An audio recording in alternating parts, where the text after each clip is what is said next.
Alors, on va continuer notre sujet sur la liberté. Donc, je vais juste résumer un petit peu ce, ce que nous avons vu et là où je veux aller. Donc, au départ, on a vu que la liberté, c'était quelque chose que Dieu a créé l'homme libre et que c'était la liberté lui donnait cette capacité de pouvoir choisir. Et ça s'exprimait par les facultés que Dieu lui a données de pouvoir émettre ce choix. Donc Dieu, il a donné la liberté à l'homme parce que il veut qu'en retour, l'homme puisse choisir de lui obéir, mais avec amour, mais pas par crainte. Et Dieu, il ne peut accepter une obéissance qui soit forcée ou que l'homme ne consent pas. Donc ensuite, on a vu que dans le ciel, euh, la liberté a été utilisée d'une façon où ça a amené la révolte. Et nous, on a cherché à savoir est-ce que lorsque Dieu avait donné la liberté, essayer de comprendre l'intention de Dieu par rapport à la liberté qu'il a donnée à l'homme. Et son plan initial, ce n'était pas que l'homme puisse utiliser cette liberté pour se révolter contre lui. Donc, pour moi, ce sujet, j'aimerais, là où je veux arriver par rapport à ce sujet, c'est que nous puissions bien comprendre le concept de la liberté afin que nous puissions bien le comprendre sur notre ligne de réforme lorsque nous allons le mettre avec le sujet de l'égalité et bien comprendre le concept comment nous devons faire usage de cette liberté et voir à travers l'histoire comment cette liberté a été utilisée, puisque nous voyons qu'il rentre vraiment, que ça a commencé dans le ciel avec cette liberté a permis du moins aux anges de se révolter contre Dieu. Et certainement par la suite, l'homme fera un usage de cette liberté aussi de façon inappropriée s'il ne comprend pas bien l'intention de Dieu par rapport à cette liberté. Donc, mon intention, premièrement, c'est qu'on puisse bien comprendre comment fonctionne comment on doit fonctionner avec la liberté que Dieu nous a donnée. Alors, donc, et c'est pour ça que nous allons continuer et je vous propose de regarder un autre exemple. Et pour le moment, nous ne sommes pas encore arrivés sur le point là où le point que je veux faire ressortir, j'ai pas le sentiment on comprend bien ce point. Donc, je vais essayer d'avancer dessus euh, pour pouvoir bien le faire ressortir. Donc, j'aimerais qu'on regarde la révolte, pas la révolte de Corée, on va passer dessus, peut-être qu'on n'aura pas trop le temps, mais là où le peuple de Dieu, il demande un roi. Donc, on va regarder cette histoire, lire dans cette histoire, essayer de comprendre comment le peuple a utilisé cette liberté et quelles ont été les conséquences pour le peuple. Donc, je vous propose de lire 1 Samuel 8, versets 4 à 8, pour remettre un petit peu le contexte de cette situation. Si quelqu'un peut bien vouloir lire. Tous les anciens d'Israël s'assemblèrent et vinrent auprès de Samuel à Rama. Ils lui dirent, voici, tu es vieux, et tes fils ne marchent point sur tes traces. Maintenant, établis sur nous un roi pour nous juger, comme il y en a chez toutes les nations. Samuel vit avec déplaisir qu'il disait, donne-nous un roi pour nous juger, et Samuel pria l'Éternel. L'Éternel dit à Samuel, écoute la voix du peuple dans tout ce qu'il dira, car ce n'est pas toi qu'il rejette, c'est moi qu'il rejette, afin que je ne règne plus sur eux. Ils agissent à ton égard comme ils ont toujours agi depuis que je les ai fait monter d'Égypte jusqu'à ce jour. Ils m'ont abandonné pour servir d'autres dieux. Donc,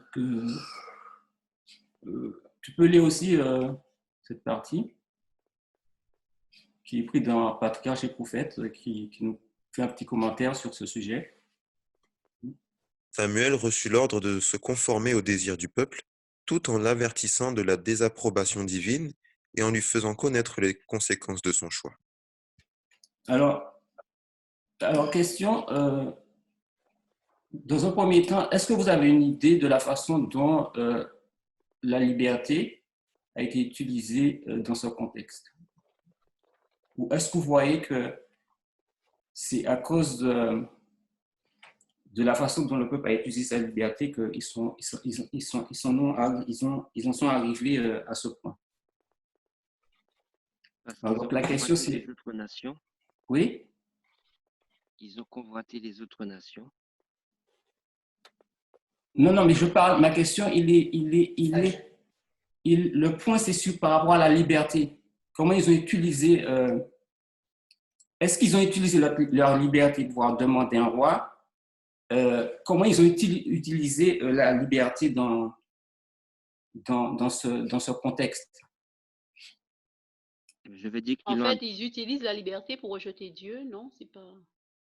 Voilà, donc là, ils ont utilisé la liberté pour rejeter Rejeter Dieu. Dieu, ouais. Si on se rappelle de ce qu'on avait vu par rapport à la liberté, on sait que Dieu nous a donné la liberté. Bien entendu, ce n'est pas pour le rejeter.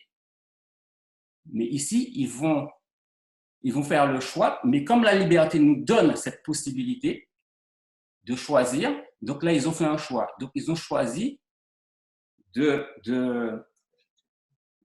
rejeter Dieu. Donc, on peut dire que ce n'était pas le plan initial lorsque Dieu y réfléchit, il crée l'homme et il donne la liberté. Ce n'était pas pour après que l'homme puisse utiliser cette liberté pour pouvoir le rejeter. Donc, on comprend que par là, même si on ne comprend pas tout ce qu'il y a derrière, que ce n'est pas une façon appropriée d'utiliser cette liberté, même si cette liberté nous donne le droit de le faire. Est-ce que vous comprenez le point? Oui, je peux dire quelque chose, c'est Dominique. Il ne faut pas confondre un privilège et puis un droit. On peut avoir le privilège de quelque chose sans pouvoir se l'approprier comme un droit. J'ai le droit de faire ci, j'ai le droit de faire cela. Alors donc c'est une bonne remarque. Alors donc maintenant, comment le peuple a utilisé la liberté?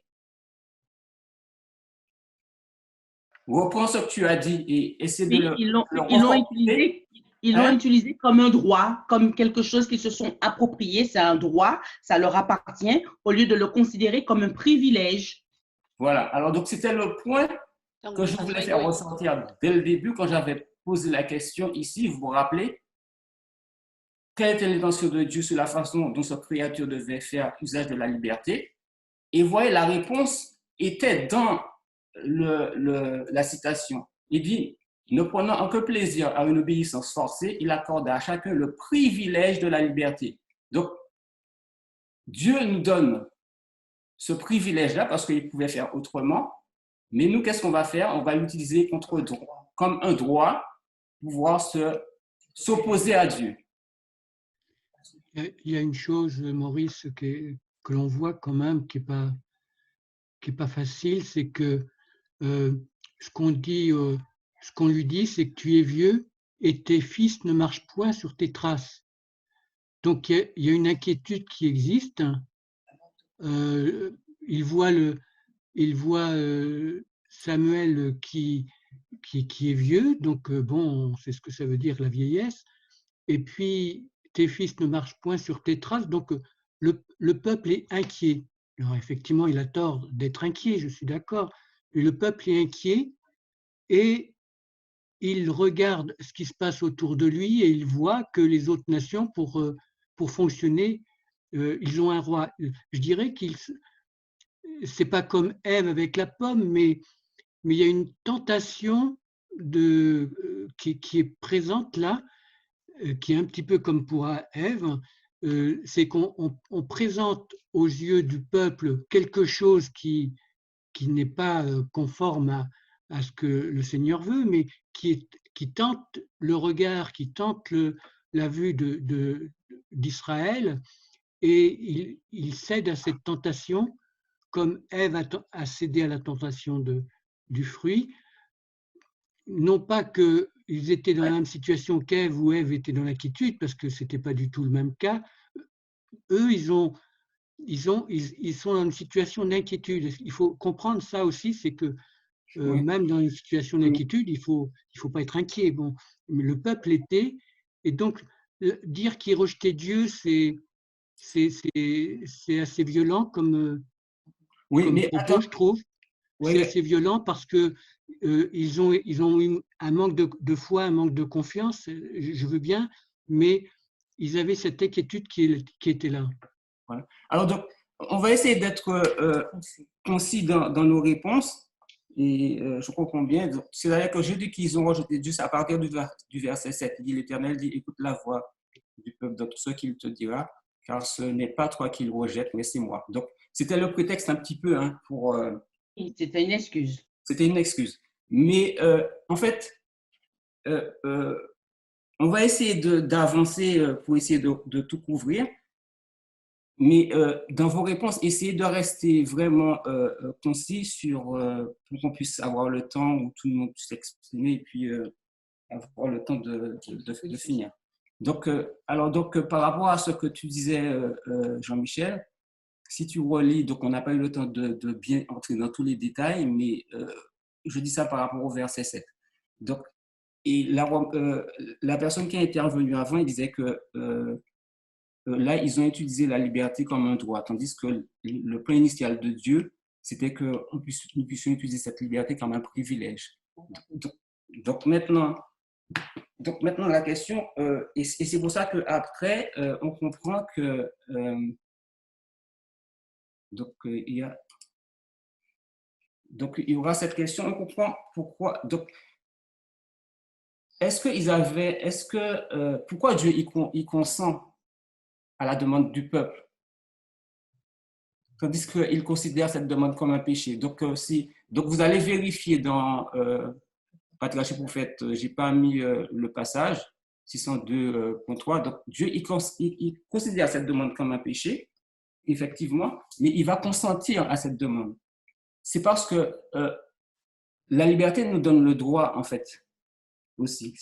Donc, le plan initial de Dieu pour la liberté, la façon dont on fait usage, on devrait la considérer comme un privilège. Mais maintenant, Dieu nous donne la possibilité de choisir. Et lorsque le peuple fait ce choix, Dieu y consent à ce choix, même si Dieu n'est pas d'accord. Parce que Dieu ne nous force pas. Donc le peuple a choisi, il a utilisé la liberté peut-être de la mauvaise manière. Donc il y a cette possibilité aussi. Et donc, c'est ce point-là que je voudrais faire ressortir, que nous puissions être conscients que des fois, lorsqu'on nous parle de notre liberté, nous pouvons l'utiliser d'une façon pas comme Dieu l'avait prévu. Et que la liberté aussi nous donne cette possibilité aussi.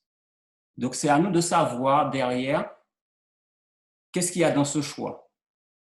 Donc, nous connaissons l'histoire, cette histoire. Je ne veux pas trop rester derrière. C'était ce point-là que je voulais faire ressortir, que la liberté pouvait être utilisée comme un droit. Donc maintenant, a-t-on toujours raison lorsqu'on utilise la liberté comme un droit?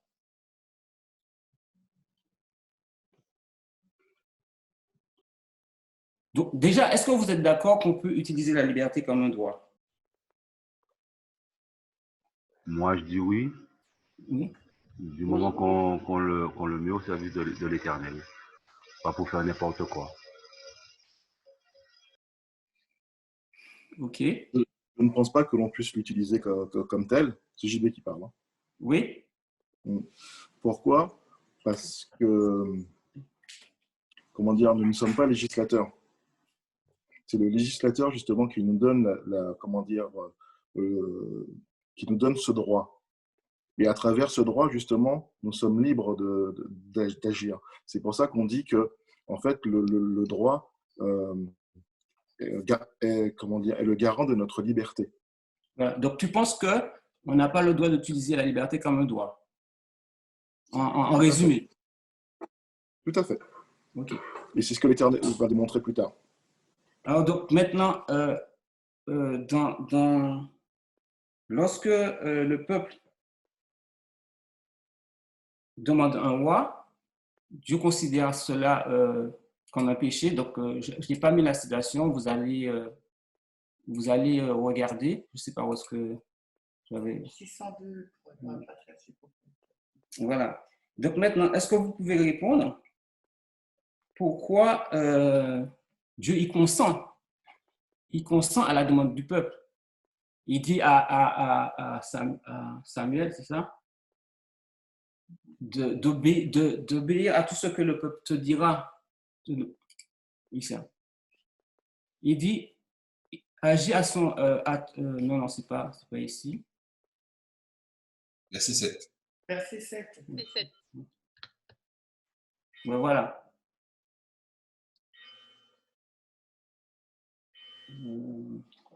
Écoute la voix du peuple dans tout ce qu'il te dira. Voilà. Donc, même si Dieu il juge que cette demande, il considère cette demande comme un péché. Alors, pourquoi Dieu y consent?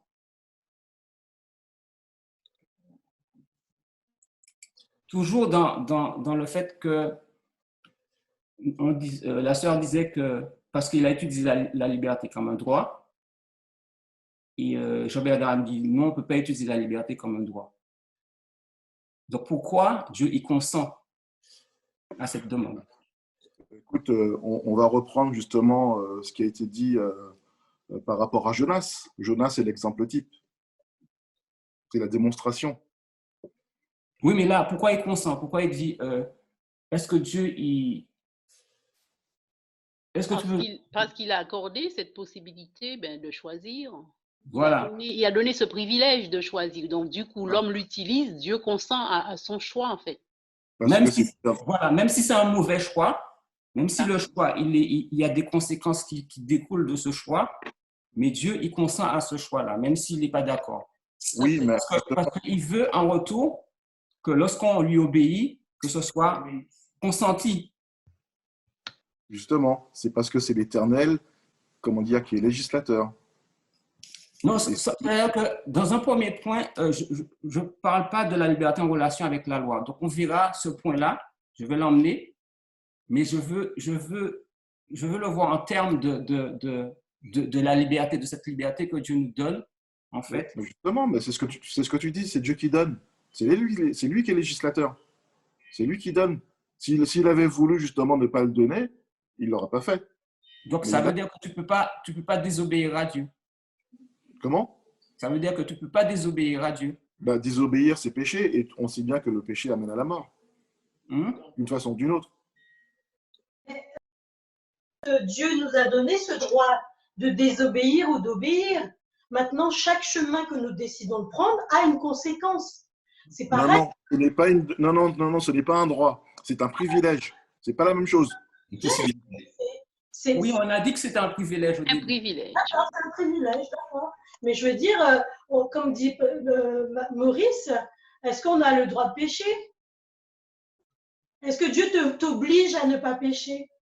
C'est un privilège, ce n'est pas un droit. Oui, mais c'est toi qui choisis qui choisis de bafouer la loi. Voilà, tu choisis. Oui, mais ce n'est pas un droit. Tu choisis de ne pas pécher. Mais ce n'est pas un droit. Le Puisque de privilège, toute c'est un façon, droit. dites-vous bien que, comment dire, sinon il n'y a pas de jugement. On va parler de ça plus tard. C'est-à-dire que si on met tout en même temps, ça sera un peu confus et on ne va pas pouvoir avancer. Donc ici, je voulais juste vous attirer votre attention sur le fait que ici, même si Dieu il n'est pas d'accord avec ce choix, puisque le peuple il a demandé, donc Dieu il a consenti. Donc Dieu avait un plan initial lorsqu'il a créé l'homme libre. Et maintenant, cette liberté peut être utilisée d'une façon différente de la façon dont Dieu avait prévu. Donc, on le voit, on l'a vu dans le ciel et on le voit dans cette histoire. Et donc, je vois que nous ne sommes pas d'accord sur le fait que la liberté ici, peut-être Jean-Bernard n'est pas d'accord sur le fait que la liberté ici a été utilisée comme un droit. Moi, je pars plus dans cette idée que ça a été utilisé dans le droit, parce qu'on a le droit de choisir. Si on a le droit de choisir, si Dieu nous demande de choisir, c'est qu'il nous donne le droit de choisir. Donc, il ne va pas nous dire faites un choix sans pour autant nous donner ce droit de pouvoir choisir. Parce que ça, c'est contradictoire. Donc, je pense que… Mais Maurice, là, tu rends une possibilité un droit. Donc là, je suis un peu gêné parce qu'une possibilité n'est pas forcément un droit. C'est-à-dire que je ne dis pas qu'une possibilité… Moi, je réponds juste à ça. Je ne dis pas qu'une possibilité, c'est un droit. Je dis que le choix peut être une possibilité, mais peut être aussi un droit. C'est ce que je dis. C'est Dominique, moi, dans ce qu'on est en train de voir là, je pense qu'il y a un mot que tu as utilisé au début et qui me permet de bien comprendre ce que le Seigneur a tenté de nous. Tu as parlé de… Ah, mince, j'ai oublié, ça va revenir. Oui. Il y a une donnée aussi qu'on ne doit pas oublier, c'est que pour répondre à ta question, Maurice, pourquoi Dieu permet à Samuel de donner son accord par rapport à la demande du peuple, c'est que Dieu cherche un service d'amour, comme le disait TS 536.2, qui découle d'une appréciation intelligente de son caractère.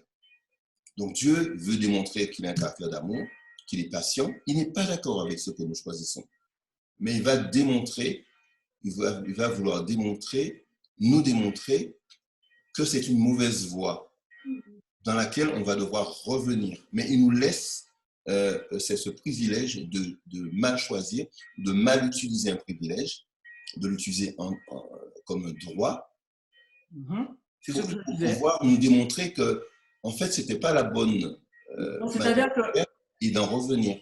Je suis d'accord avec ce que tu dis. C'est-à-dire que moi, on va rester simple, on va avancer sur le sujet, mais il faut qu'on pose les choses avant de pouvoir tout expliquer, en fait. Je pense qu'on ne pourra pas tout expliquer dans un premier temps, mais déjà qu'on soit au clair sur les choses. C'est-à-dire que là, la liberté, c'est un privilège, mais aussi, ils peuvent être utilisés différemment.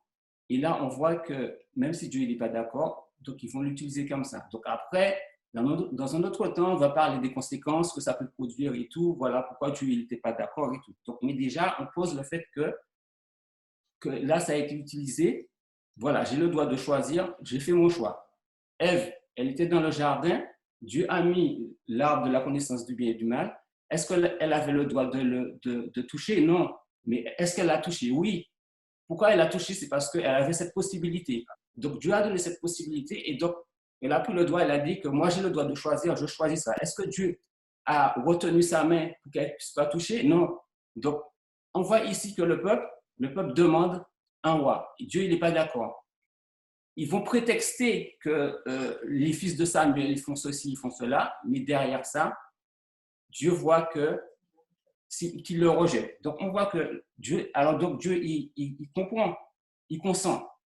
Donc, après, quand vous allez lire cette histoire, il va faire connaître au peuple le droit que le roi aura sur le peuple. Parce que Dieu, il va établir un roi, mais il va donner aussi au peuple le droit, un certain droit sur le peuple. Et c'est pour ça que nous aussi, à partir de ce moment, on va utiliser notre liberté comme un droit parce qu'on aura le droit aussi, à partir du moment que le roi va entraver notre liberté de conscience, d'utiliser notre liberté comme un droit pour s'opposer au roi.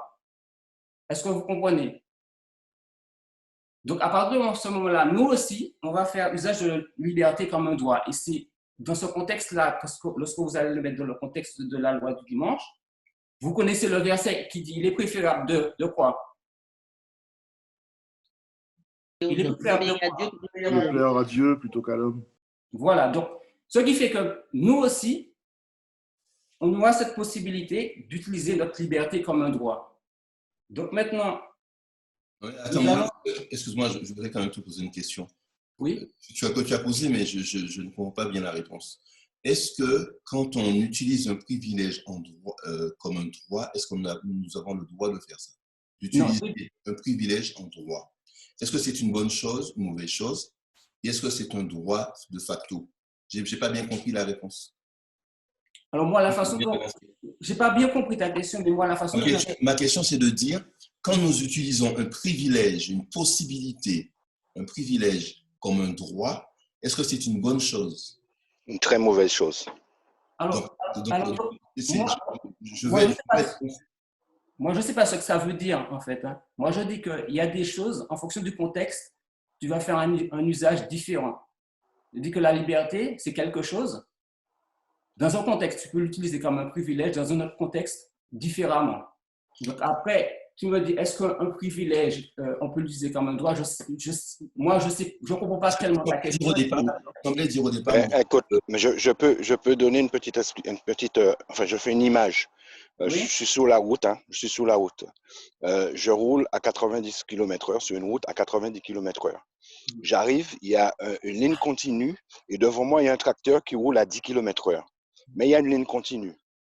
J'ai la possibilité de pouvoir franchir la ligne continue. Est-ce que, en franchissant la ligne continue, j'ai le droit de franchir la ligne continue, sachant qu'on ne franchit pas une ligne continue? C'est ce que Christian est en train de faire comprendre. Je n'ai pas le droit de franchir une ligne continue, mais j'ai la possibilité de le faire. Mais est-ce qu'en le revendiquant, en le faisant, parce qu'il y a un tracteur qui m'empêche d'avancer, il est à 10 km/h et je dois rouler à 90 km/h, est-ce qu'en franchissant la ligne continue, est-ce que j'ai le droit ou c'est une possibilité que j'ai? En le faisant, je prends la responsabilité de le faire, mais est-ce que c'est un droit? Non. Alors, j'ai bien compris. Alors, ta question, c'est que je veux dire que tu as la possibilité de le faire, mais tu n'as pas le droit de le faire. Mais si tu le fais, tu prends le droit, toi-même, tu t'octroies le droit de le faire. Voilà, donc c'est pour ça que je dis que ta liberté, il te donne la possibilité, mais il ne te donne pas le droit. Mais lorsque tu le fais, tu prends le droit de le faire. Oui. Est-ce que tu comprends? C'est-à-dire que la liberté dans ce contexte-là, tu es sur la route et que tu as une limitation de vitesse, tu es libre. Oui. Tu es libre d'accélérer et puis de dépasser. Oui. Est-ce que tu as le droit? Mais est-ce que tu as le droit? Non. Non, est-ce que tu n'as pas le droit? Non. Mais les personnes qui roulent vite et qui passent les lignes continues, qu'est-ce qu'ils font? Ils le font comme un privilège ou ils le font comme un droit? Ils le prennent, ils s'octroient le droit de le faire, mais ce n'est pas un droit. C'est pour ça que je disais que notre liberté nous donne des possibilités. Et c'est en fonction de la situation qu'on doit déterminer comment on utilise cette liberté. Alors Maurice, j'ai une question que depuis un moment j'ai envie de la poser. Est-ce que la liberté, revendiquée ou pas, est-ce que la liberté, c'est une bonne chose ou pas? Est-ce que revendiquer la liberté, c'est une bonne chose? Parce que c'est ce que moi je comprends que Satan, lui, il a voulu faire. Il a revendiqué sa liberté. S'octroyer le droit de ne plus être soumis à la volonté de Dieu. Est-ce que... Alors, donc justement, on va lire cette citation et ça va nous permettre de répondre. Donc, on avait déjà donné un élément de réponse par rapport à ça. Est-ce que la liberté, c'est une bonne chose? Parce qu'on voit... Je peux le lire si tu veux. Attends, avant, je finis ma pensée, c'est que on a vu que j'ai parlé de l'intention de Dieu par rapport à la liberté lorsqu'il a donné la liberté à l'homme. Et on voit qu'à partir de cette liberté, Lucifer s'est servi de cette liberté sous prétexte de défendre la liberté. Il y a eu le conflit a démarré. Parce que si Dieu avait créé l'homme comme des robots, ils n'auraient pas eu cette possibilité de se révolter contre lui. Donc maintenant, d'où la question, est-ce que la liberté, c'est une bonne chose? Oui, la liberté, c'est une bonne chose. Oui, Dieu nous a créés libres. Oui. C'est à nous de prendre, de faire les choses bien comme Dieu le veut, pas faire n'importe quoi. Voilà. Dieu nous a mis libres, libres de choisir le bien ou le mal. Mais choisissons le bien, c'est tout. Hein. Voilà. Donc maintenant, on va lire la citation et on verra que cette question-là, peut-être est-ce que la liberté c'est une bonne chose, est posée peut-être différemment à travers cette lecture. Vous pouvez lire, qu'est-ce qu'il lit? Accusation contre Dieu d'avoir créé l'homme libre. Battu pour la seconde fois, Satan conçut l'espoir de transformer sa défaite en victoire. Il sema la révolte au sein de l'humanité déchue en accusant Dieu d'injustice pour avoir permis à l'homme de violer ses commandements. Alors, qu'est-ce qu'il est en train de dire là? Permis à l'homme de violer ses commandements. En simple. Il permet d'utiliser sa liberté, en fait. Il lui donne le droit. Il donne le droit, voilà, c'est ça. C'est un privilège. Voilà. En sciences sociales, c'est un privilège. Ce n'est pas la même chose qu'un... Excusez-moi. Là, vous êtes... On va dire qu'ici, il donne la possibilité. Non. Excusez-moi, je lis le texte. Moi, ce que je comprends, c'est que le « il » question, ce n'est pas Dieu. Il sema la révolte, c'est l'ennemi au sein de l'humanité déchue en accusant Dieu d'injustice pour avoir permis à l'homme de violer ses commandements. Moi, je suis là pas sur la pensée de Dieu. Je suis là sur la pensée de l'ennemi qui veut inculquer quelque chose. Alors, ne tombons pas dans le piège. Christian, qui est-ce qui a permis à l'homme de violer ses commandements? Satan? Voilà, c'est ça. C'est la question clé. Qui a permis à l'homme de violer ses commandements? Donc, non, et je suis désolé, je reste sur cette position. En accusant Dieu, c'est qui parle? C'est l'ennemi, c'est Satan qui prétend qui accuse Dieu d'injustice pour avoir permis à l'homme. Je ne suis pas sur la pensée de Dieu là, je suis sur la pensée de Satan. Donc je ne vais pas m'y référer. Vous voyez ce que je veux dire ou pas? Non, je ne vois pas trop, mais moi je vois. On en déduit, vous en déduisez quelque chose. Moi je dis que le texte, on est en train de parler d'une situation de Satan. Satan conçut l'espoir de transformer sa défaite en victoire. Donc, il est en train d'ériger un piège. Satan sema la révolte au sein de l'humanité déchue. Comment il fait ça? En accusant Dieu d'injustice pour avoir permis l'homme de violer ses commandements. Dieu n'est pas en train de dire qu'il donne non, mais c'est qu'il y a une question qui avait été posée. Excusez-moi. Alors, on a bien compris ta pensée, s'il te plaît. Est-ce que tu peux... Donc, toi, tu dis que c'est la pensée de Satan qui est exprimée ici. Est-ce qu'il y a d'autres personnes qui peuvent leur donner leur avis sur cette question ou sur cette phrase? Moi, ce que je comprends, Maurice, c'est que Dieu a fait de la liberté une chose bonne et Satan est en train de dire que c'est quelque chose de tout à fait mauvais parce que ça permet à l'homme de violer ses commandements. Voilà. Donc, une autre avis encore? Je peux ajouter que... Un autre avis? Je peux ajouter, en fait, il dit plus bas, il se compte aujourd'hui par milliers ceux qui font écho à cette plainte déloyale. Donc, on voit déjà que cette plainte, elle est complètement déloyale et je suis tout à fait d'accord avec la sœur qui a parlé avant parce qu'en fait, à cause de la liberté que Dieu accorde à l'homme, eh bien, Satan a transformé cette liberté pour en fait dire que Dieu était injuste d'avoir permis à l'homme de violer ses commandements. Voilà. C'est ça, c'est ça. Ouais. Donc, on peut continuer à partir de la dernière paragraphe. Le dernier paragraphe. Le dernier paragraphe, c'est Ils ne voient pas que si Dieu les privait du droit de choisir entre le bien et le mal, il leur ôterait tout ce qui constitue la noblesse de l'homme et les réduirait, privés de volonté et dépouillés de tout libre arbitre, à l'état de simple automate. Voilà. Donc maintenant, ce que j'ai voulu établir à partir de ces points, c'est que on voit que nous pouvons faire un usage inapproprié de cette liberté que Dieu nous a donnée, tout à fait à l'inverse de ce que Dieu avait prévu. Mais néanmoins, nous arrivons dans une situation où on voit que lorsqu'on se pose la question, est-ce qu'on peut utiliser la liberté comme un droit? Moi, je réponds oui. On peut utiliser la liberté comme un droit, mais pas pour s'opposer à Dieu.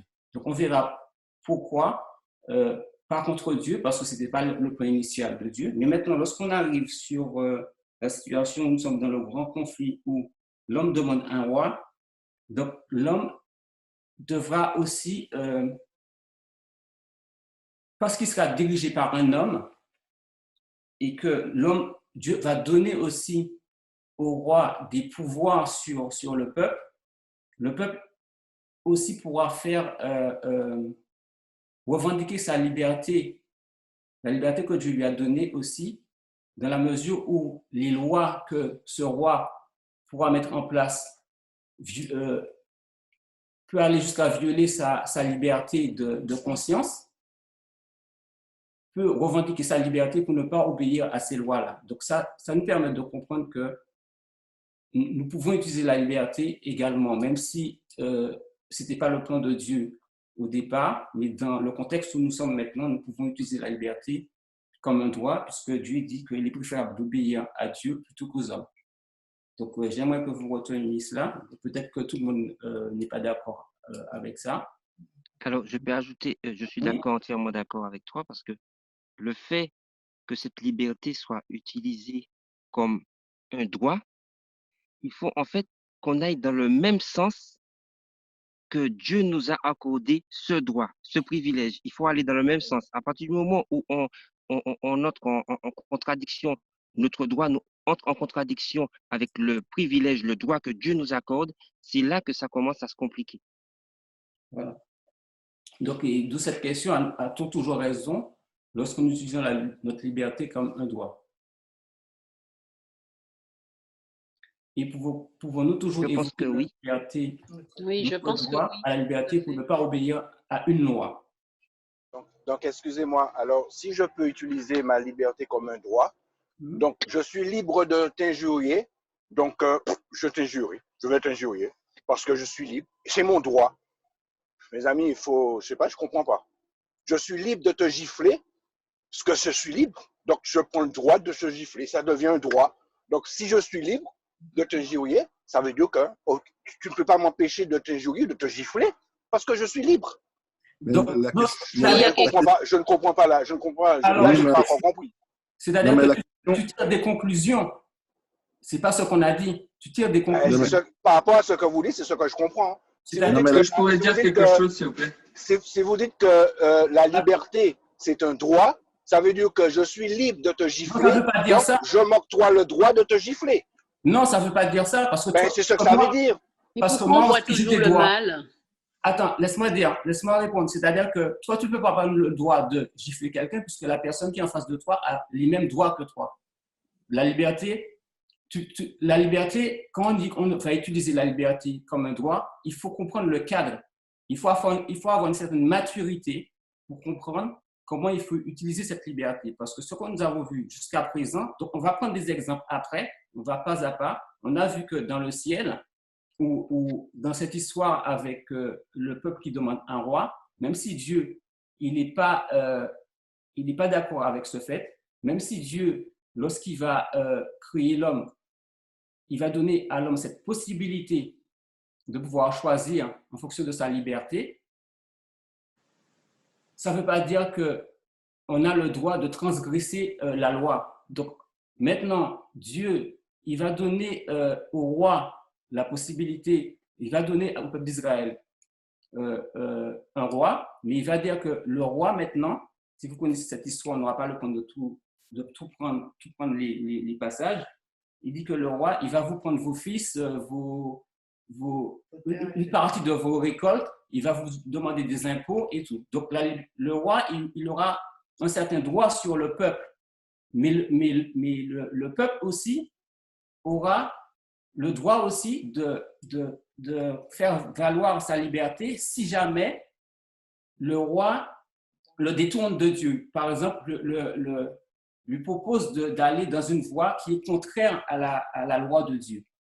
Donc, après, on ne peut pas dire qu'on va gifler quelqu'un, prendre le droit. On a cette possibilité, mais on n'a pas le droit. Donc, il faut savoir comment utiliser la liberté comme un droit. Et donc, si on n'a pas cette sagesse et si on n'a pas suffisamment de maturité pour le faire, on va faire du n'importe quoi. Donc, nous, on ne dit pas que parce qu'on a dit ça, ça veut dire ça. Ça, c'est tirer des conclusions, mais dans un mauvais contexte. Mais justement, là, il y a le mot raison. Il y a le mot raison que personne, que personne prête attention. Avons-nous toujours raison? La raison est une chose importante. Effectivement, voilà, tu as le droit.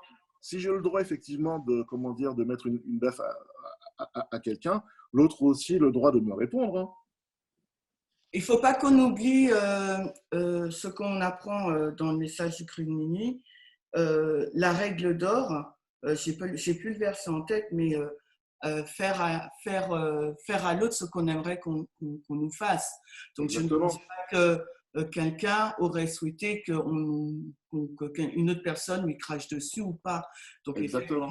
Donc, c'est pour ça que dans ce contexte de la liberté, qui est un sujet assez difficile à traiter et à comprendre, et avec toutes ces notions-là, il faut toujours qu'on le remette dans le contexte que Dieu l'a mis dans le contexte et également pour nous, vérité présente, de l'égalité. Donc, lorsqu'on répond où on aborde, on traite un sujet, il faut toujours qu'on ait à l'esprit toutes ces notions du cri de minuit pour bien l'appliquer et le comprendre. Et ce n'est pas évident. C'est un sujet assez compliqué, je trouve.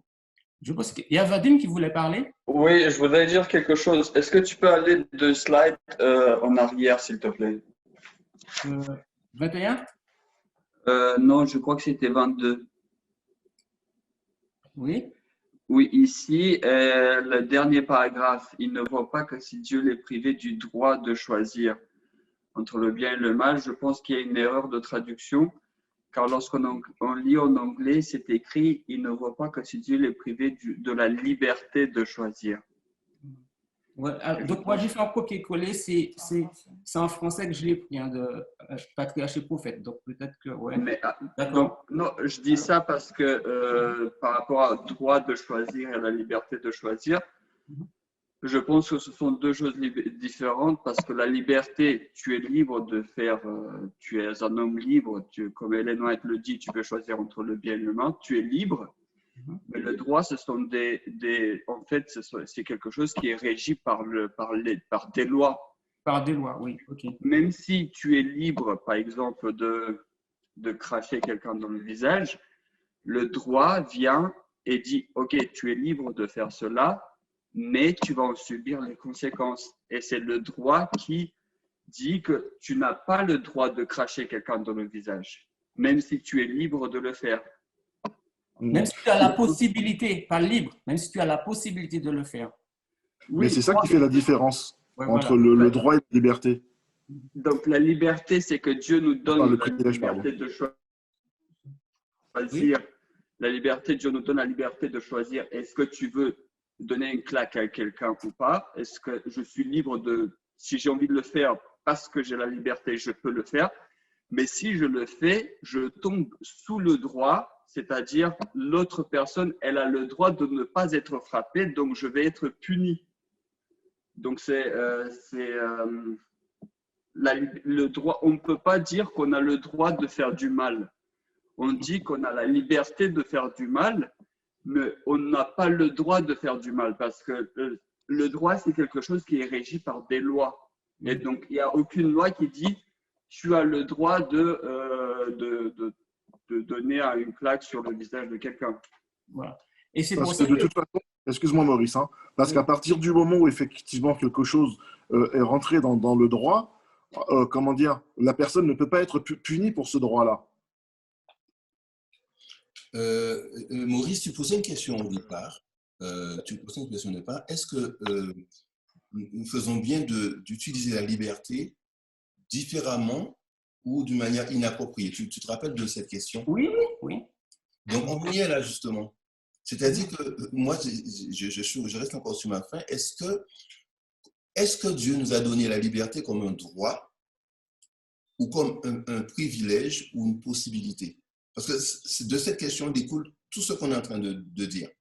Si c'est un droit, si nous l'utilisons comme un droit, est-ce que nous avons, comme tu le dis, est-ce que nous avons le droit, enfin, avons-nous raison de l'utiliser, la liberté, comme un droit? Parce que si Dieu ne l'a pas donné comme un droit, mais comme une possibilité, là, nous sommes en train d'enfreindre, de changer l'utilisation et en une utilisation inappropriée. Alors, peut-être que je n'aurai pas le temps. Je comprends ce que tu dis. Peut-être que j'aurai, parce que j'ai beaucoup de choses à voir encore. Et je vois que ça suscite beaucoup de discussions. Peut-être que je n'aurai pas le temps d'arriver sur tous les points. Mais déjà, pour aller pour avancer un peu, par rapport à ta question, lorsque le roi que Dieu a établi, qui représente l'État aujourd'hui, lorsqu'il va légiférer sur la loi du dimanche, est-ce que tu auras le droit d'évoquer ta liberté ou désobéir? Moi, je ne parlerai pas de liberté. Moi, je parlerai de libre arbitre. La liberté, c'est un mot d'homme. C'est le libre arbitre. Dieu, Jardin d'Éden, il donne le libre arbitre. Mais ça, on a déjà compris. C'est-à-dire pour avancer sur l'étude, pour pouvoir bien comprendre. Ce que je suis en train de dire, c'est que le peuple il demande un roi. Maintenant, Dieu dit, soyez soumis aux autorités. Le roi, l'État, il a le droit d'imposer des lois. Vous avez le code de la route. On ne vous demande pas le choix. On vous dit, demain, on vous dit que cette portion, il passe à 50. Vous êtes obligé. Donc, il a le droit d'imposer des lois. Donc maintenant, dans le contexte de la loi de dimanche, on impose une loi. Maintenant, est-ce que vous avez le droit? Qu'est-ce qui vous donne le droit? Est-ce que vous allez obéir si ça va à l'encontre de la loi de Dieu? Ou comment vous allez faire? Quel est le mécanisme qui va vous permettre de ne pas obéir aux lois de l'État? Alors moi, je pense que Maurice, il avait utilisé un verset tout à l'heure disant il est préférable d'obéir à Dieu plutôt qu'aux hommes. Et on sait que le principe qu'il y a derrière la loi du dimanche, et c'est ce qu'on a vu la semaine dernière dans l'étude de Dina, c'était cette violation de notre conscience. Et on sait que si on retourne dans l'histoire, je vais juste prendre un exemple parce qu'il faut des réponses concises et courtes. Donc, en 1850, quand les États-Unis, le gouvernement a fait la loi pour les fugitifs esclaves qu'il fallait donc ramener tout fugitif esclave vers son maître. Là, il y avait un côté oppressif, je ne sais pas si ça se dit en français, il y avait un côté donc d'oppression. Et qu'est-ce que le peuple de Dieu a fait, les Millérites? Ils ont dénoncé cela et on a vu, on a les citations qui disent que c'était une violation de la liberté de conscience, la liberté, et c'était la violation de la loi de Dieu surtout. Donc, ils ont mis en opposition cette loi légiférée par des hommes, en opposition, en comparant, en contrastant avec la loi de Dieu sur la liberté de l'homme. Et ils ont dit que par rapport, comme ça va à l'encontre de la liberté du concept que Dieu a mis en place. Donc, on va violer cette loi humaine. Et ça, c'est tout le concept qu'il y a derrière la liberté qu'on va l'opposer avec les lois des hommes par rapport aux lois divines. Et on sait que dans le contexte de la loi du dimanche, telle qu'elle sera prononcée pour le moment, on ne sait pas, on sait qu'il y a une question d'égalité qu'il y a derrière, on sera amené, puisque Apocalypse 13 nous le dit, à faire un choix, soit on obéit à la loi de Dieu en violant la loi des hommes, soit on obéit à la loi des hommes en violant la loi de Dieu. Donc on voit qu'il y a cette ambivalence. Et cette possibilité qu'on a de violer la loi, en faire évoquer notre droit. Dans le respect de la loi de Dieu, bien sûr.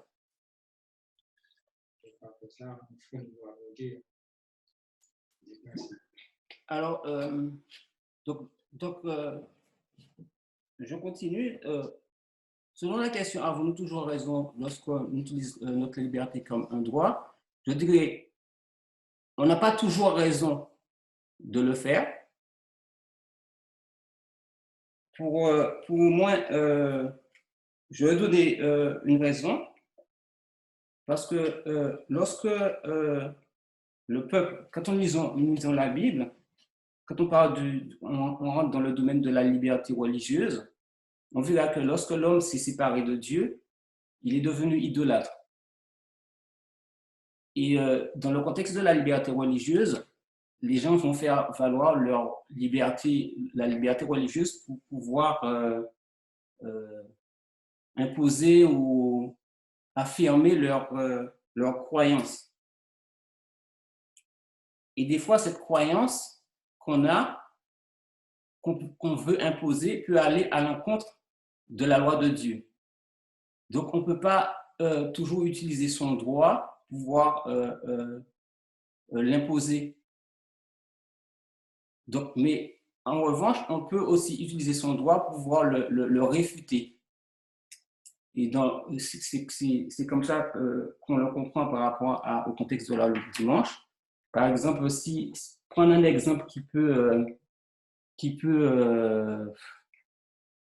être plus ou moins clair, c'est-à-dire que le roi, à l'époque d'Ancien Israël, pouvait entraîner le peuple à l'idolâtrie. Et le peuple, faire valoir sa liberté de conscience, s'opposer au roi. Mais tandis qu'on comprend bien que c'est Dieu qui avait, le peuple a demandé un roi, mais lorsque Dieu y place le roi, il donne au roi aussi un certain droit sur le peuple. Mais si le roi est en désaccord avec Dieu et il veut entraîner le peuple à se détourner de Dieu, donc il faut que le peuple puisse avoir une possibilité aussi de se dégager légalement, même si ça entraîne des conséquences, légalement, de ce pouvoir qui est au-dessus de lui. Et c'est dans ce sens-là que je dis ça. Et on a aussi des exemples dans la Bible. Je ne me rappelle plus quel exemple quand il y avait déjà cette séparation au niveau d'Israël. Et je crois que c'est Jéroboam, quand il a fait les veaux d'or, il a dit au peuple, ben voilà vos dieux, voilà votre Dieu qui vous a fait sortir du pays d'Égypte et maintenant c'est là que vous allez adorer. Les personnes, il y a des Israélites qui sont retournés. Ils ne sont pas restés en Éphraïm, ils sont retournés en Juda parce qu'ils savaient que ce qu'on leur proposait allait à l'encontre de la volonté de Dieu. Ils n'ont pas été nombreux. Excuse-moi, ils n'ont pas été Certes, ils n'ont pas été nombreux, mais il faut qu'on regarde le principe qu'il y a derrière. Alors, donc maintenant, on va continuer. Maintenant, je vois qu'on voulait parler de la liberté en relation avec la loi, donc on va aborder ce sujet.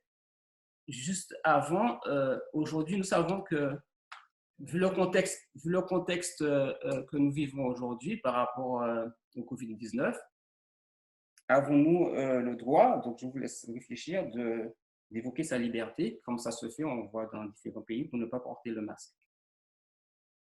Est-ce que c'est une façon, parce que souvent on dit on est libre et on ne veut pas porter le masque, et tandis que Dieu nous dit qu'il faut qu'on respecte les lois du gouvernement. Donc, est-ce qu'aujourd'hui on peut dire que pour ne pas porter le masque, étant donné que je suis libre, j'évoque ma liberté de ne pas obéir à cette loi?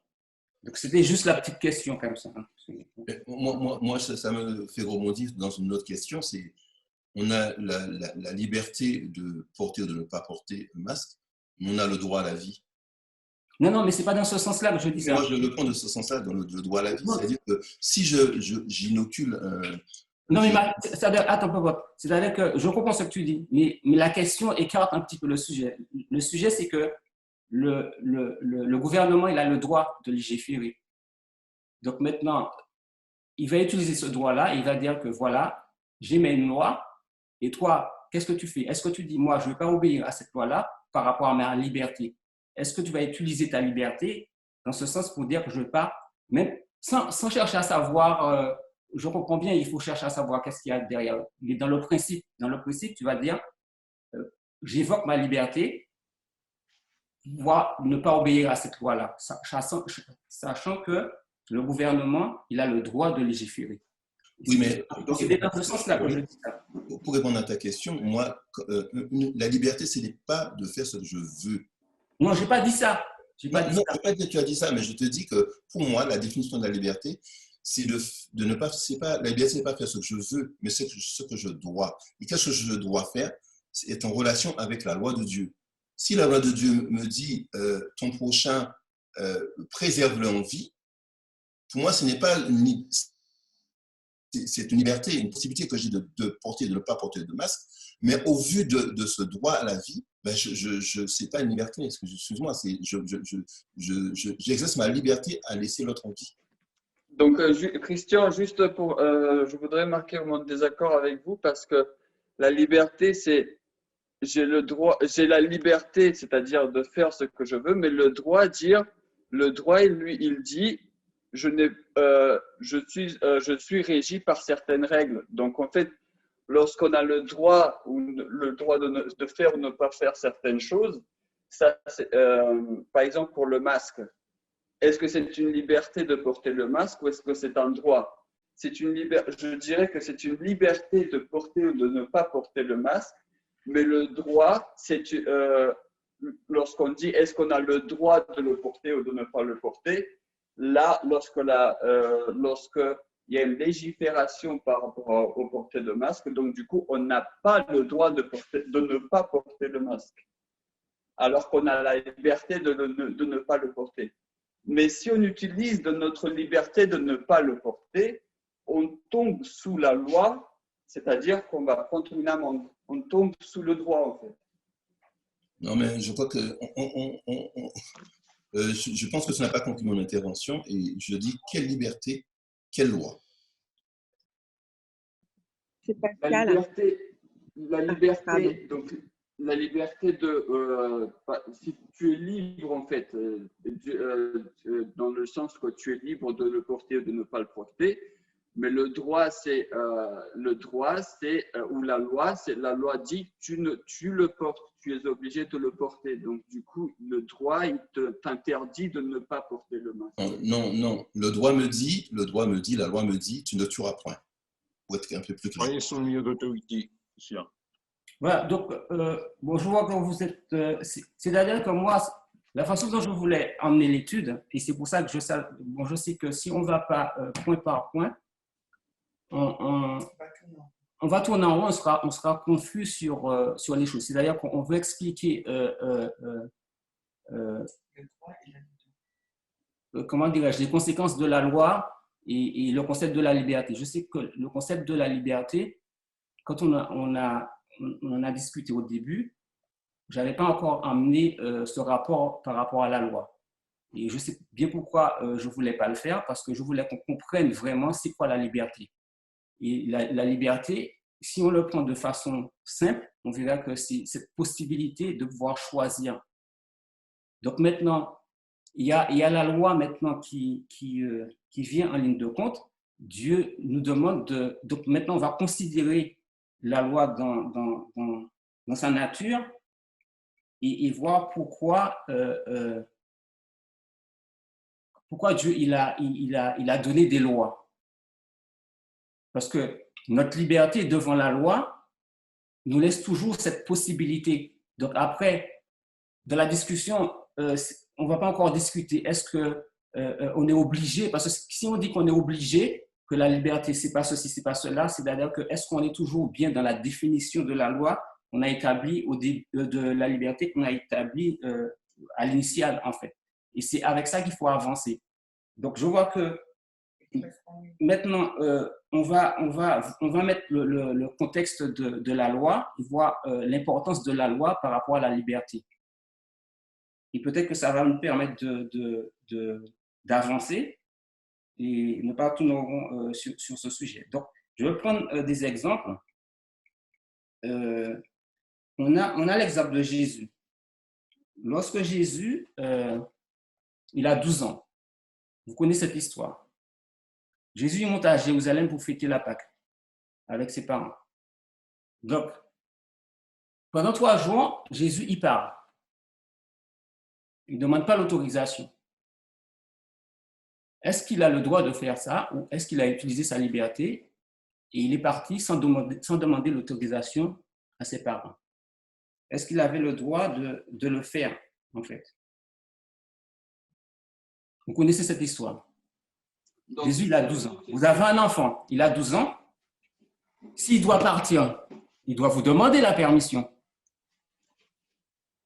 Donc, Jésus, il part, ses parents vont le chercher et lorsqu'ils vont le trouver, ils vont lui dire, ils vont lui faire un reproche par rapport à cette situation. Est-ce qu'il avait le droit de le faire? Donc, et si nous utilisons dans ce contexte de droit et de liberté, donc pour moi, la façon dont je comprends, c'est qu'il était libre de le faire, Mais si nous parlons de droit, il n'avait pas le droit de le faire. Si nous parlons du droit terrien, si on veut, parce que lui, il a utilisé le droit céleste. Donc, mais selon le droit terrien, il n'avait pas le droit de s'écarter de ses parents. Voilà. Donc, il a désobéi à ses parents, même s'il avait la liberté de le faire.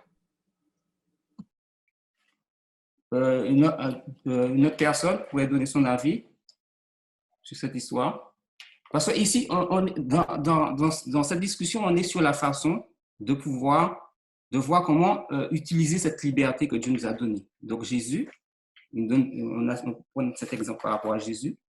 Donc selon ce que Vadim il dit, généralement un enfant demande la permission à ses parents parce qu'il est sous la responsabilité de ses parents. Jésus, il part, et lorsque il revient après 3 jours, ses parents vont lui dire, voilà, vous connaissez l'histoire. Et ouais. Oui. Ouais, non, mais en fait, comment dire, nous voyons cette histoire avec justement notre, comment dire. Mais toi, est-ce que tu peux dire comment tu comprends? Non, mais justement, laisse-moi finir. On voit ça en fait avec l'évolution de nos droits aujourd'hui. Mais c'est pas du tout le même contexte. Parce qu'effectivement, comment dire, à cette époque-là, en plus, une nation complètement différente de la nôtre, qui avait une vision sociale complètement différente de la nôtre. Comment, justement, pouvons-nous dire que c'était comme ça ou pas comme ça? Maintenant, même pour les Juifs d'aujourd'hui, la bar mitzvah, par exemple, comment dire, c'est aujourd'hui, quand tu as 13 ou 14 ans, je ne sais plus. Mais à cette époque-là, tu es adulte à partir de quel âge? Tu vois, maintenant, la question reste difficile. Pour trouver une solution, ça reste difficile. Maintenant, effectivement, Jésus, lui, il était dans un contexte particulier. Il n'est pas parti déjà. Ils étaient venus en Israël, à Jérusalem, pour X raisons. Il est resté en discuter justement dans le temps. Et c'est quand ses parents sont partis, ils se sont rendus compte qu'il n'était pas avec eux. Donc, ils ont fait chemin inverse pour pouvoir le retrouver. Alors, donc, c'est quoi ta réponse en fait à la question? Maintenant, ma réponse, justement, parce que il avait cette liberté, voilà, mais comment dire, son avantage social le lui permettait, mais est-ce qu'on peut mettre ça dans un droit? Alors, est-ce que tu peux résumer ta réponse? Est-ce qu'il avait le droit de le faire? Ben non, ne nous reprends pas toute l'histoire, on connaît. Est-ce qu'il avait le droit de le faire? Non, mais justement, je viens de répondre. Non, mais moi, je n'ai pas compris ta réponse. Ce que j'ai dit. J'ai dit que tu ne peux pas mettre, comment dire, en parallèle cet événement dans un contexte contemporain, puisqu'en fait, c'était pas du tout la même chose. À cette époque-là, tu n'étais pas adulte comme aujourd'hui tu l'es. Okay. En plus, j'ai vu, lui, quand il est parti, comment dire, il n'est pas parti. En fait, ils sont venus à Jérusalem dans un contexte. Alors, est-ce qu'on a compris ton point de vue? C'est pas la peine de répéter. Est-ce que quelqu'un d'autre peut donner sa réponse? Parce qu'il n'y a pas beaucoup de temps, en fait. Il faut laisser aux autres d'interagir par rapport à cette question. La question qui est à l'écran? Ouais. C'est-à-dire que j'avais posé la question, est-ce que Jésus avait le droit d'agir ainsi ou pas lorsqu'il est parti, puisqu'on comprend bien à 12 ans, puisque ses parents vont lui faire, il était sous la responsabilité de ses parents, et il est parti, et sans demander l'autorisation. Et vous connaissez l'histoire, quand il revient, quand les parents le trouvent, ils vont lui faire ce reproche par rapport au fait qu'il était parti sans demander. Ben, il avait le droit, je dirais. Popote, comme tu as déjà parlé beaucoup, est-ce que tu peux laisser à quelqu'un d'autre Je peux répondre. Je pense que c'est Dominique. Je pense que Jésus a pris la liberté de le faire parce que dans sa réponse à ses parents, il dit, ne saviez-vous pas que je dois obéir, servir mon Père? Donc, il a pris la liberté parce qu'il ne voulait pas, je ne pense pas que Jésus n'a pas voulu offenser ses parents, mais il a pris cette liberté parce que sa mission, il savait qu'il était venu pour quelque chose de bien précis sur terre. Voilà. Alors, moi, je vais plutôt dans ce sens. Et quel principe que Jésus a utilisé par rapport à la liberté pour lui permettre d'agir ainsi? Quel principe qu'il a utilisé? Parce que tu l'as évoqué dans ta réponse. C'est sa mission, non? Non. Il obéit à Dieu plutôt qu'aux hommes. Exactement. Voilà. Donc, ce que notre liberté nous donne le droit d'obéir à Dieu plutôt qu'aux hommes. C'est-à-dire que la loi, elle était, par rapport à l'enfant, n'existait bien. C'est-à-dire qu'à 12 ans, tu es sous la responsabilité de tes enfants, de tes parents, mais tes parents ne peuvent pas t'empêcher d'obéir à Dieu. Donc, c'est un exemple. C'est le principe que je veux qu'on retienne. Parce que nous avons des enfants aussi. Tout à fait. Mais si nos enfants, si on interdit à nos enfants d'obéir à Dieu, ils ont le droit de nous désobéir pour obéir à Dieu.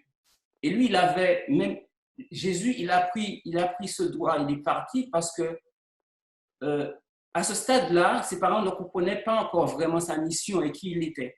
Donc, peut-être qu'ils ne pouvaient pas tout leur expliquer, mais on le répond, c'est que Jésus ici donne un mauvais exemple au niveau de la moralité, que voilà. Non, c'est que Jésus, ici, il a utilisé cette liberté pour entrer dans sa mission. Et c'est pour montrer qu'il faut avoir une certaine maturité pour pouvoir utiliser la liberté que Dieu... C'est pas si évident que ça. Donc, pouvoir utiliser la liberté que Dieu nous donne, parce qu'on peut l'utiliser d'une bonne ou d'une mauvaise manière. Donc maintenant, souvent, on dit que je suis libre de faire ce que je veux. Est-ce que lorsqu'on fait ce qu'on veut, on est... non, ce n'est pas cette question-là. Est-ce que lorsqu'on fait ce qu'on veut, on est vraiment libre? Est-ce que le fait de faire ce qu'on veut, on est libre? Non, absolument non. Je dirais non. Alors pourquoi? Je dirais non. Jésus, il aurait pu faire, mais à bien des fois, il a dit « Mon heure n'est pas encore venue », donc il avait des règles. Ben, si on reprend justement l'exemple de la baffe de tout à l'heure, on comprend bien qu'on ne peut pas faire ce que l'on veut, parce que de toute façon, il y aura toujours une réponse adaptée à cette baffe. Et finalement, on tombe dans l'escalade. C'est Pascal, moi j'aimerais prendre un autre exemple en fait. Alors après, j'ai peut-être pas toutes les clés, je comprends peut-être pas tout, mais on sait qu'on ne doit pas être homophobe, on est tout à fait d'accord. Comment on considère en fait, je sais comment on les considère, mais du coup, comment on répond en fait que, voilà, je suis pâtissier, un couple homosexuel vient me voir, il me demande de lui faire un gâteau, je ne fais pas le gâteau parce que j'argue que selon ma conscience religieuse, selon ma foi, je ne peux pas leur faire un gâteau. Je comprends qu'il y a la notion d'égalité, etc. Vous voyez, mais en fin de compte, dans le débat qu'on a aujourd'hui, je trouve que c'est tellement complexe, en fait. Alors, j'ai l'impression... Oui, Pascal, dans l'exemple que tu as donné, cette personne, comment il a fait usage de cette liberté? Quel usage qu'elle a fait de cette liberté? Il n'a pas fait le gâteau. Est-ce que tu peux le réaliser? Non, mais dans l'exemple, ça s'est passé, je ne sais plus en quelle année, je l'ai je connais les 2000, mais la personne a refusé de le faire.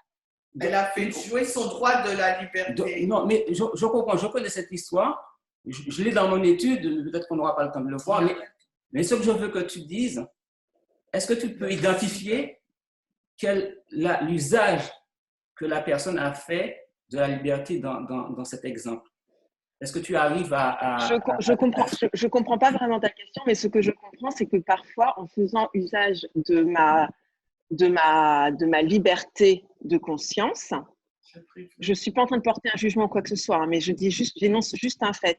En faisant usage de ma liberté de conscience, je nie le droit à l'égalité de l'autre. Voilà. Alors donc je vais l'exprimer peut-être autrement, c'est que cette personne a utilisé la liberté pour pouvoir discriminer. Donc la question serait, peut-on utiliser notre liberté de conscience pour pouvoir, ou notre liberté religieuse pour pouvoir discriminer l'autre? À partir du moment qu'on voit que chez l'autre, il y a quelque chose qui ne va pas dans notre sens, peut-on utiliser notre liberté pour pouvoir discriminer l'autre? Non. Voilà. Et je pense que, et c'est pour ça que mon étude, c'était plus, avant de vouloir emmener des réponses sur des choses, de comprendre comment ça fonctionne et comment on peut utiliser la liberté d'une façon ou d'une autre. Mais des fois, on n'est pas conscient de la façon dont on utilise notre liberté. Et le frère le disait tout à l'heure, parce qu'il a tiré une conclusion et dire que puisqu'on parle de la liberté comme ça, j'ai la liberté d'aller frapper l'autre. La liberté ne nous donne pas cette possibilité. Tu peux donner cette possibilité, mais on n'a pas le droit de le faire. Mais si on comprend, si on a une certaine maturité et on voit qu'il est dit pour Jésus, il y a un verset dans la Bible qui dit que l'enfant mangera du lait et du miel jusqu'à ce qu'il soit capable de rejeter le bien et rejeter le mal et choisir le bien. Est-ce que vous connaissez ce verset de mémoire? Je crois que c'est dans Isaïe ou dans Psaume. Non, c'est Isaïe 7 ou 8. Voilà. C'est-à-dire que, merci, lorsque nous faisons usage de notre liberté, il faut savoir qu'il nous faut une certaine maturité pour pouvoir le faire, parce que sinon, soit on va aller violer la liberté de conscience de l'autre, soit on va l'utiliser pour résumer d'une façon inappropriée. Et on voit que dans cette histoire-là avec Jésus, on aurait pu penser que Jésus donne un mauvais exemple, mais il a utilisé un principe derrière sa façon d'agir, parce qu'à 12 ans, lorsqu'il parle comme ça, il n'a pas désobéi à la loi, parce qu'après, quand vous allez lire cette histoire, on va nous dire que l'enfant leur était soumis. Jésus leur était soumis après. Lorsqu'il revient, il rejoint ses parents, on nous dit que Jésus leur était soumis. Donc, ça ne veut pas dire qu'avant, pendant ce laps de temps, de 3 jours, il n'était pas soumis à ses parents, parce que la loi de Dieu dit aux enfants d'honorer leur père et mère. Mais nous devons apprendre à savoir comment utiliser cette liberté. Parce que souvent, on dit que j'ai le droit, je suis libre, j'ai le droit de faire ce que je veux. Et on a ce verset dans Ecclésiaste 11, verset 9. C'est Ecclésiaste 11, verset 9. Il me reste combien de temps? Maurice, il te reste 4 minutes, tu dois conclure. Ouais, donc on regarde, donc je vais essayer de conclure là. J'avais d'autres points à voir sur ce sujet. Maurice, est-ce que tu penses utiliser le Galatiens 13? Oui, je l'avais, mais je n'aurais pas le temps. C'est dommage. C'est-à-dire que dans Paul aussi nous propose nous éclaire aussi sur la façon d'utiliser notre liberté, mais on n'aura pas le temps d'arriver. C'était juste... Tu vas donner à Maurice 5 minutes de plus? Ecclésiaste 11, 9, Maurice, t'as dit. Ouais, quelqu'un peut lire Ecclésiaste 11, 9?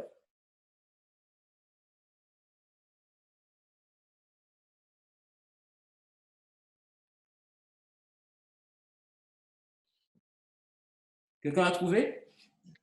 Ecclésiaste 11, 9. Jeune homme, réjouis-toi dans ta jeunesse, livre ton cœur à la joie pendant les jours de ta jeunesse, marche dans les voies de ton cœur et selon les regards de tes yeux, mais sache que pour tout cela, Dieu t'appellera en jugement. Voilà. Alors la question, souvent la liberté est évoquée pour faire abstraction de toute contrainte, ou comprise comme le droit de faire abstraction de toute contrainte.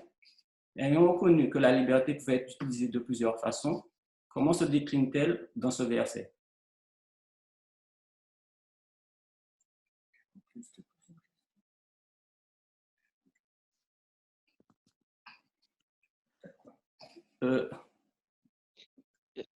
On répond à cette question et puis on finit dessus. Je ne veux pas tout faire une conclusion et puis... Donc, on est libre de faire ce qu'on veut, mais on devra répondre de nos actes, en fait.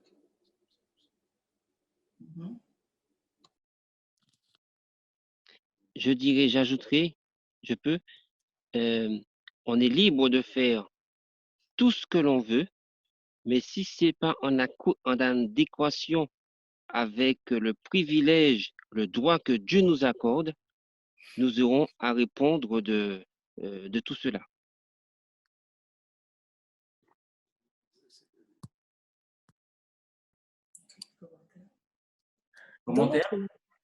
Dans notre vie, nous avons deux codes.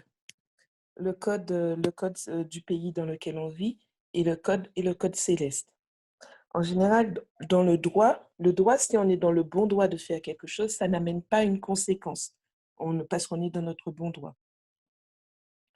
Lorsqu'on est, Dieu nous dit, oui, vous avez la possibilité de faire ce que vous voulez, vous devez respecter la loi dans laquelle vous vivez, la loi du pays dans lequel vous vivez, mais s'il est en désaccord avec mon code à moi, parce que mon code il est situé au-dessus du code du pays dans lequel vous vivez, si vous désobéissez à mon code, vous serez amené à jugement et forcément, le jugement, ce sera une conséquence.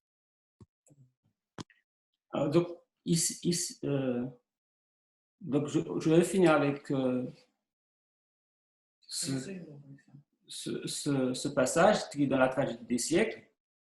Ce que Ellen White va faire ressortir ici, c'est que nous, on doit comprendre comment Dieu a créé les lois que Dieu a établies dans leur essence, dans leur nature. Parce que lorsqu'on va utiliser notre liberté, on utilise notre liberté pour pouvoir désobéir à la loi, parce qu'il nous donne cette possibilité, il faut comprendre les conséquences qu'il y aura derrière.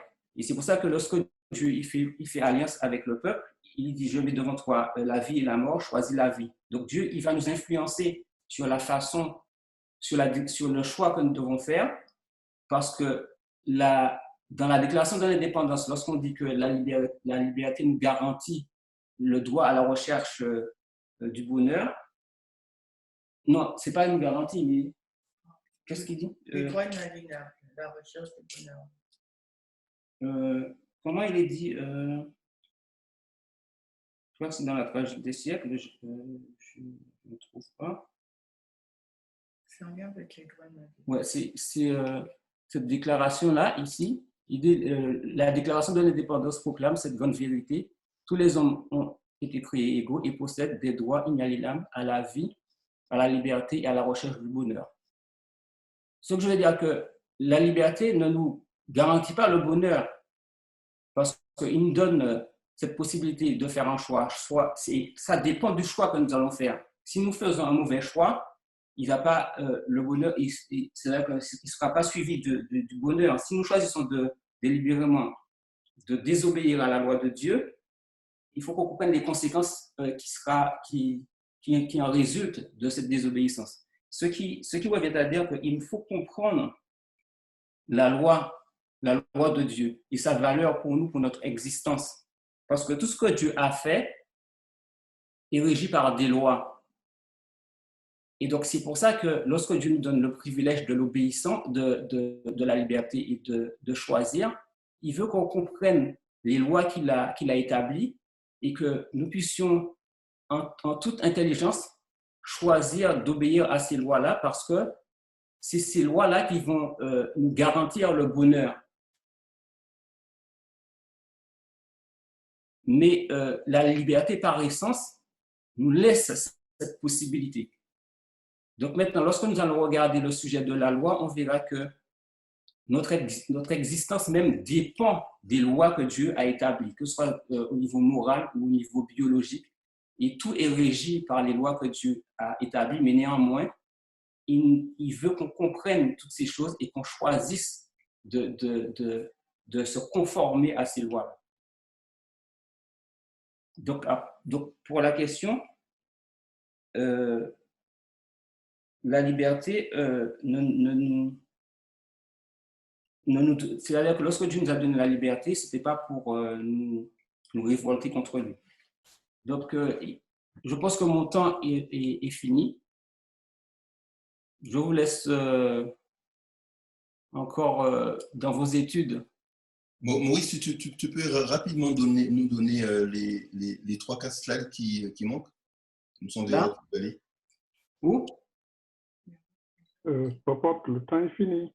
Donc, mais je vais envoyer, si vous voulez, je vais envoyer Je peux envoyer dans les slides comme ça, tu pourras les regarder si tu veux. Donc, je vais prier pour terminer, puisque le temps est passé.